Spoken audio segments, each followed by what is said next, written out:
राम राम जी। आत्ममंथन में आपका स्वागत है। अब मूलांक 4 वालों के बारे में बात कर लेते हैं। स्प्रेड क्या कहता है? अच्छा कहता है तो आगे बढ़ जाओ, नेगेटिव कहता है तो मैं हूं ना आपको मोटिवेट कर रही हूँ, आपको समझा रही हूँ, आपको बता रही हूँ किस तरह से आपने आगे बढ़ना है। देखो, सबसे पहले क्या चीज़ें आपने समझनी है, क्या चीज़ें आपने अंडरस्टैंड कर लेनी है। सबसे पहले आप ये समझ लो कि आपको करना क्या है इस चीज़ के अंदर, किस तरह से आपने उपाय करने हैं, किस तरह से मित्र शत्रुओं को हैंडल करना है और किस तरीके से आपने गुरु मंत्र को अपने ऊपर जो है इस वीक में इम्प्लीमेंट करना है। निचोड़ निकाल के आपको मैं बता रही हूँ कि हाँ, आपके लिए क्या रहने वाला। आप अपने प्रश्न भी पूछना चाहते हैं तो वो भी आप पूछ सकते हैं। अगर प्रश्न आप 1 या 2 बार पूछ चुके हैं तो अगलों को भी चांस दो, दूसरों को भी चांस दो। ठीक है, आप फिर एक बार पूछने के बाद अगर दोबारा मुझे पूछोगे कि मेरे इस क्वेश्चन का आंसर तो उसके लिए आप पर्सनली आके बात कर सकते हो। अगर 2 बार हो चुका है क्वेश्चन तो थर्ड टाइम अब मैं आपका क्वेश्चन नहीं लूँगी। ठीक है, क्योंकि 2 बार तो मैं आपको दे चुकी हूँ क्वेश्चंस, उसके बावजूद भी आप मुझसे क्वेश्चंस के आंसर्स मांगते जा रहे हो तो बेचारे जो बाकी लोग हैं वो कैसे आएंगे। तो कोई भी मेरे लिए स्पेशल नहीं है, मेरे लिए सब एक से हैं, मुझे सबको ही देखना होता है। ठीक है, तो सबके प्रश्न मुझे लेने होते हैं। मैं एक ही इंसान के लिए आप कंपेल करने लग जाते हो, प्लीज़ पहले मेरा लो, प्लीज़ पहले मेरा ले लो। तो इस तरह से नहीं करना है, सबकी चांस आने दीजिए, सबकी बारी आने दो। ठीक है, अब उसके बाद मंडे की बात कर लेते हैं। मंडे वाले दिन मुझे ऐसा लगता है कि यहाँ कहीं ना कहीं आप बड़ों की सेवा करते हुए दिखाई देते हो, बड़ों के लिए, कुछ सीनियर्स के लिए घर में कुछ करते हुए दिखाई देते हो। उनकी मदद और उनके आशीर्वाद से आपको प्राप्ति भी हो रही है। ठीक है, लेकिन दिन बड़ा ऐसे स्लो सा रहेगा, ऐसा लगेगा कि कुछ एनर्जी नहीं है पूरा दिन के अंदर, सिर्फ ये सेवा भावना करते ही सारा दिन निकल गया।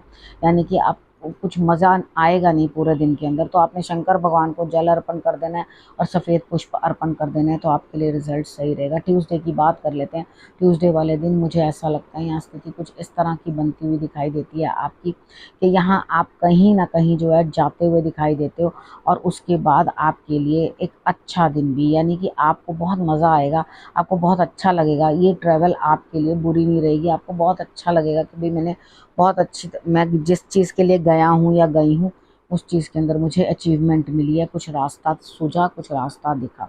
ठीक है, अब बात कर लेते हैं वेडनेसडे की। वेडनेसडे वाले दिन मुझे ऐसा लगता है कि यहाँ कहीं ना कुछ आपके लिए स्थिति इस तरह की बनती हुई दिखाई देती है कि आपको सक्सेस मिलती हुई दिखाई देती है। लेकिन आप किस चीज़ के अंदर पूरी तरह से ध्यान रखे हुए हैं? सिर्फ अपनी संतति में।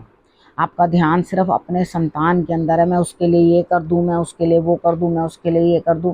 तो ये एक स्वाभाविक सा है, जो एक पेरेंट्स जो होते हैं वो अपने बच्चे के विषय में ही सोचते हैं, उनके बारे में ही क्या कर सकते हैं क्या नहीं कर सकते, उसी के विषय में वो सोचते रहते हैं। तो वहाँ आप सोच समझ के कुछ ना कुछ काम करना, लेकिन जो भी करोगे अपने बच्चे के लिए करना चाहते हो वो आपका जो है काम पूर्ण होता हुआ दिखाई देता है, यानी कि आपको उसके अंदर सफलता प्राप्त होगी।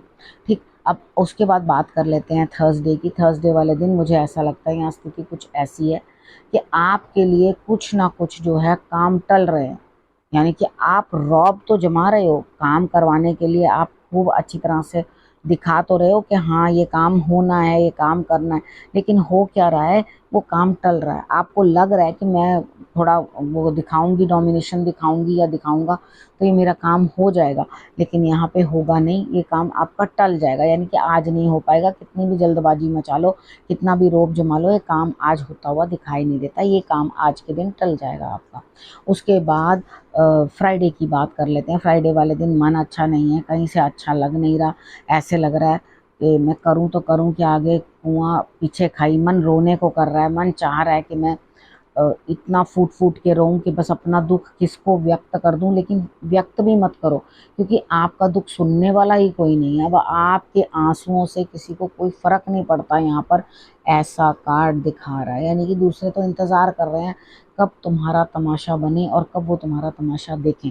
तो अपने आप को खुद कंट्रोल करो, संभालो अपने आप को और ईश्वर की आराधना करो। जो आपको अपना अंतर आत्मा जो है वो आपको गाइड कर रही है वही करो, उसके अलावा कुछ मत करना। ठीक है, तो यहाँ पर शंकर भगवान की आराधना विशेषकर ज़रूरी है।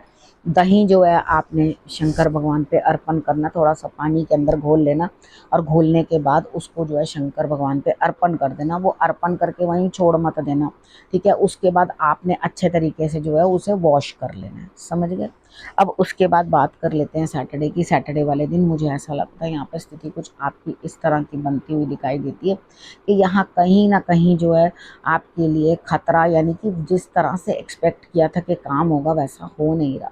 तो आज शनिवार वाले दिन येलो कलर के कपड़े पहनने की कोशिश करना, या येलो तिलक धारण कर लेना अपने माथे के ऊपर, ठीक है, जिसके अंदर केसर और हल्दी या अष्टगंध का जो है तिलक आप धारण कर सकते हो, ठीक है। वो आप तिलक अपने माथे के ऊपर लगा लेना और अपने काम के अंदर मंदिर में भी कुछ ना कुछ दान करना बड़ा ज़रूरी है, केले दान कर सकते हो, ठीक है। और उसके बाद आपको सबसे पहले यहाँ पे क्या चीज़ करनी है कि आपको यहाँ कहीं ना कुछ इस तरह से करना है कि आपके लिए स्थितियाँ जो हैं और बेहतर हों।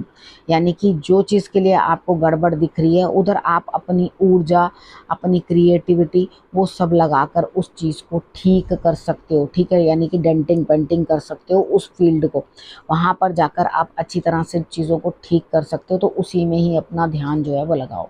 अब बात करते हैं संडे की। संडे वाले दिन मुझे ऐसा लगता है यहाँ कहीं ना कहीं कुछ ना कुछ जो है आप बातचीत से बात बनाने की कोशिश करोगे। किसी के साथ कुछ भी प्रॉब्लम हो रही है तो आप ये सोच रहे हो, देखो यहाँ पर क्या है कि आप अपने आप को जो है सोच रहे हो कि मैं ही बिल्कुल सही या मैं ही बिल्कुल ठीक ठाक तरीके के साथ बात कर रही हूँ या कर रहा हूँ।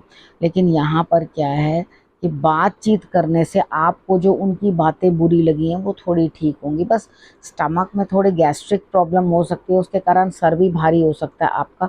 लेकिन आपको जो हीलिंग मिल रही है, यानी कि जो दिल है आपका वो कहेगा हाँ ठीक है, ओके, अब बात करने से थोड़ी बात बनी, अब मुझे जाकर कुछ चैन मिला, ठीक है। इस तरह की स्थिति जो है आपकी दिखाई दे रही है। अब उसके बाद बात कर लेते हैं गुरु मंत्र की। अब यहाँ पे आपने ना बहुत सारी इस तरह के कामों को अपने हाथ में ले लिया जो बड़े डिफ़िकल्ट है, ठीक है। लेकिन अच्छाई का दामन कहीं छोड़ दिया। अच्छाई का दामन कहीं छोड़ो मत, अच्छे हो, अच्छे ही बनकर रहो, कुछ बेहतर समाज के लिए करने की चेष्टा करो और अपने आप के अंदर विश्वास रखो कि मैं जो भी कर रही हूँ सही कर रही हूँ। वैसे तो मूलांक 4 वालों को वैसे भी ओवर कॉन्फिडेंस होता है कि वो कुछ गलत करते ही नहीं है, लेकिन यहाँ पर तो आपको ऐसा ही करना है कि आप जो भी कर रहे हैं वो सही ही कर रहे हैं, ठीक है। यहाँ सोच के चलना है, ठीक है। ये काम नहीं हो सकता, कोई बात नहीं, ईश्वर, अब यहाँ मैं आपको थोड़ा सा बता रही हूँ कि आपको किस तरह से जो है अपने आप को संभालना है। हे ईश्वर, आपकी कृपा है, आपके बिना मैं कुछ नहीं कर सकता या कर सकती, ठीक है। यहाँ कृपा करके मेरा हाथ थामो और मुझे आगे ले चलो। जो कार्य करवाओगे मैं तो आपके अधीन हूँ, जैसे आप चाहेंगे वैसे ही मैं कार्य करूँगी, ठीक है। ये चीज़ आप बोलोगे तो आपके लिए रिजल्ट्स बेटर आएंगे। अब हम बात कर लेते हैं आपके प्रश्न के बारे में। तो ममता जी ने अपना प्रश्न पूछा। ममता जी कह रही हैं कि मेरी अपने सिस्टर के साथ रिलेशनशिप बहुत बिगड़ गया है, तो क्या वो दोबारा पैचअप मेरा उसके साथ हो पाएगा। अच्छा ममता जी, देखिए यहाँ पे मुझे ऐसा लगता है कि उसने आपके लिए बहुत कुछ किया, ठीक है। आपके लिए, आपको गाइड भी किया, आपको हेल्प भी किया हर तरीके से, मतलब जहाँ जहाँ आपका सपोर्ट वो बनी रही है, ठीक है। अब यहाँ पे क्या हुआ है कि कुछ ना कुछ इस तरह की बात बनी है आपकी कि आप में दूरियां हो गई। तो आप वेट कर रहे हो कि पहल उनकी तरफ से हो, लेकिन बिल्कुल भी नहीं होगी, ठीक है। क्योंकि यहाँ पर क्या चीज़ है कि आपने ही अपने रिलेशनशिप में ज़्यादा गड़बड़ कर डाली, आपने इमोशन समझे नहीं, ईगो ज़्यादा दिखा दी, ठीक है। यहाँ पर आपका इस बात से जो है मुझे नहीं लगता, आपका दिल दुखी होगा ये चीज़ सुनकर कि मेरी तरफ से ना है। आपका रिलेशनशिप कभी वापस वैसा हो नहीं सकता, इनफैक्ट कभी बातचीत बन ही नहीं सकती। आप जितनी बार भी आगे बढ़ोगे एक घमासान युद्ध होगा और आप लोगों में से कौन क्या करेगा कुछ मालूम नहीं है। तो दूर रहिए, आपके लिए ये अब रिलेशनशिप टॉक्सिक बन चुका है और आपकी बिल्कुल इसके अंदर कोई भी फ़ायदा होता हुआ दिखाई नहीं देता। इनफैक्ट उस जो सेकंड पार्टी है, यानी कि आपकी सिस्टर जो है, वो आपकी तरफ अब इंटरेस्टेड ही नहीं है, ठीक है। तो यहाँ पर आपने बिल्कुल अपना ज़्यादा कोशिश अभी फ़िलहाल के लिए नहीं करनी, फिर कभी प्रश्न पूछिएगा, फिर आपको हो सकता है कार्ड्स आगे बदलें। अभी तो फ़िलहाल एक कंप्लीट नो नो आंसर आ रहा है, उसी को मान के चलिए और बिल्कुल झूठी उम्मीद मत लगाइए, ये रिश्ता कभी ठीक नहीं होगा। अब इस विषय को कर देते हैं यहीं समाप्त। करना क्या आपने, रखना है अपना और अपनों का बहुत अच्छे से ध्यान और फिर से मेरे आने का करना इंतज़ार। तब तक के लिए नमस्कार।